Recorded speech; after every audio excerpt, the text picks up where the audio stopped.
Hello and welcome back to another Lord of the Rings Rise to War 2.0 video. It kind of follows on a little bit from yesterday, so I am the player who plays as the King Under the Mountain.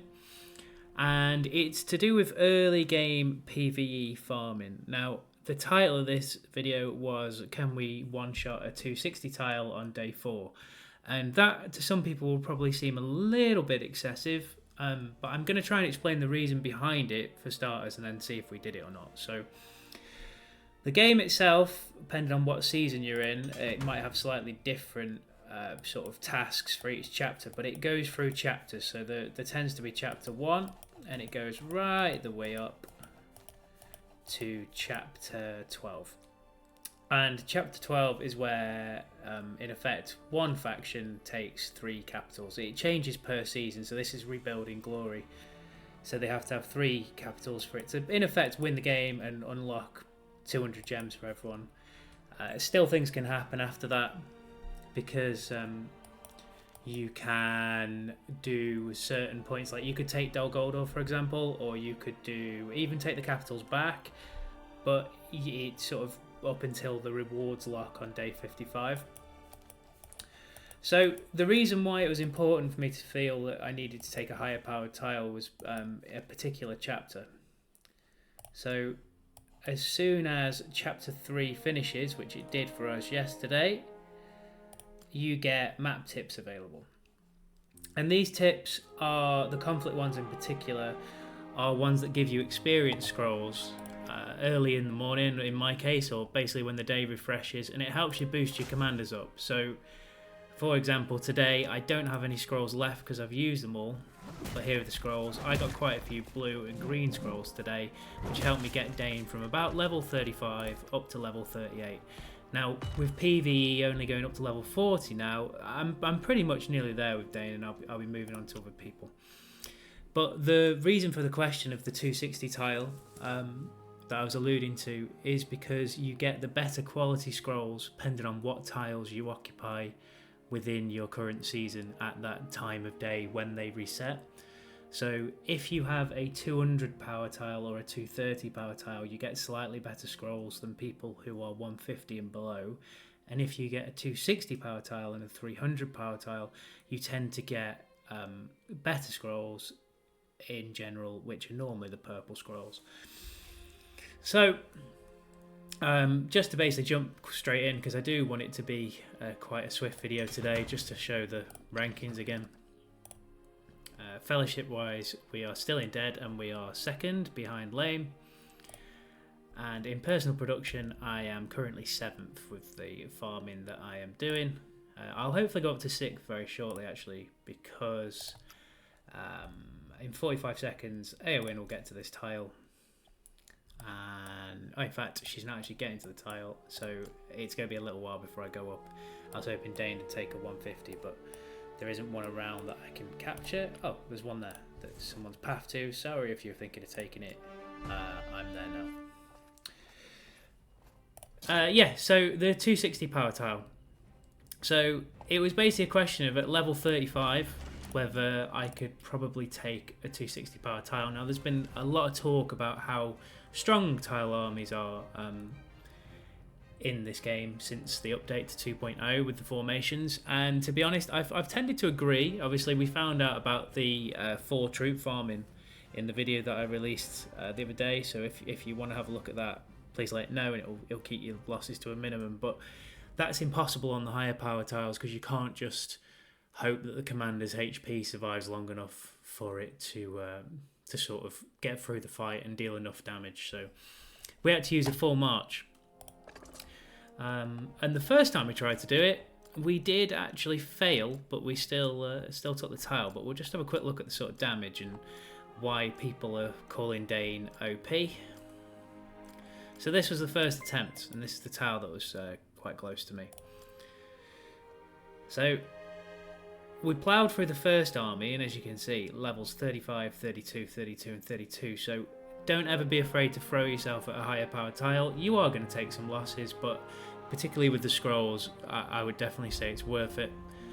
This isn't too bad an army to hit in general from what I've found so far, although I'll come on to that in a moment. Gear wise, as we said yesterday, I am fortunate enough to have some quite good gear. As I'll just scroll through there. Not many complete sets, but I've gone for what has been the maximum, so what I need for them. So for the 2 focus commanders, I've gone for the most amount of focus from my gear rather than a complete set.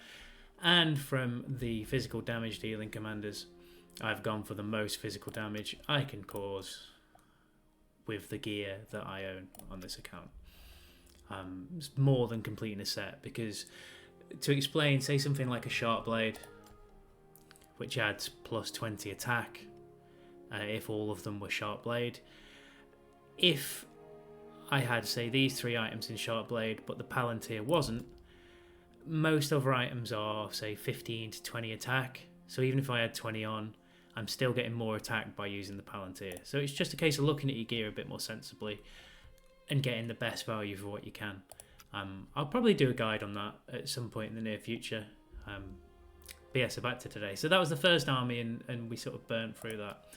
Unfortunately, we did lose to the second army. Only just, but we did. And it's this kind of combination that's quite nasty when you come up against it on tiles. So Saruman in particular on tiles seems really hard work. And it's more to do with this skill here of many colours, with the 380% damage to 1 formation. And then he also does poison damage, and he also does burn damage. That's a lot of damage in 1 round. Helps as well that he's given some gear. I don't know if anyone else has noticed, but the gear tendency on tiles is a little bit lazy, I suppose, is that they all have the same based around whatever the first one had. And if you flick through all the tile reports, they are all like that. I don't know if that'll change over time, but it's a little bit awkward when it actually suits the entirety of the comp, which you never used to, I suppose. But as you see, there's quite a lot of T4 in that army as well. We've gone for all tower guards, which is, I appreciate it's costly, but again, for the amount of experience I've gained today, I felt like it was necessary that I sort of tried to take this tile. And then Gimli swooped in with a few others. I'm trying out Treebeard at the moment. I don't really know what to do with Treebeard in general. It's kind of a mix of focus and sort of physical damage, which sounds quite nice with some of the equipment that I've got. But I've kind of gone more into Wizard's Bane today to try and test that out and see if that works a little bit better, rather than Eldest, which I think the skill got quite a large nerf. Because I think that used to be 2000-ish%, something like that.